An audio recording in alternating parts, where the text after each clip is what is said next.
Bus at tren nagbanggaan sa Camarines Sur at sa Santiago City nalunod ang isang batang sakay ng tricycle na nahulog sa irigasyon. Yan at iba pang disgrasya sa probinsya sa pagtutok ni Dano Tingkungko. May nahulog na sa iskar dito. Yung bata, hinahanap nila, hindi nila makita.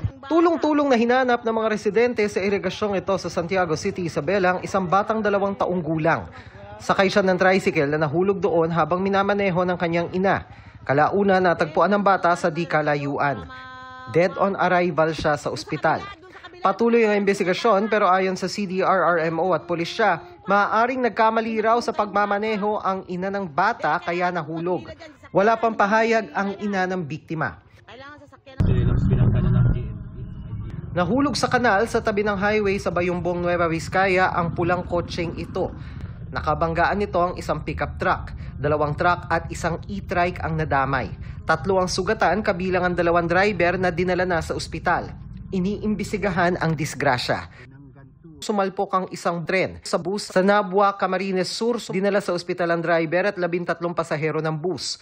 Ayon sa Nabua Police, sa panayam ng Super Radio DZWB, papuntang Legazpi Albay ang bus nang hindi umano mapansin ang paparating na tren.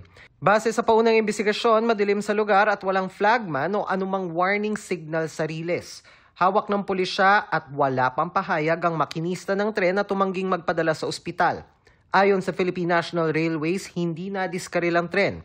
Pero pinagpapaliwanag pa rin ng Department of Transportation ng PNR. Nag-issue rin ng LTO at LTFRB ng show cause order para sa bus driver at bus company. Pinuntahan ng GMA Integrated News ang terminal ng Mega Bus Line sa Cubao pero tumanggi silang magbigay ng pahayag.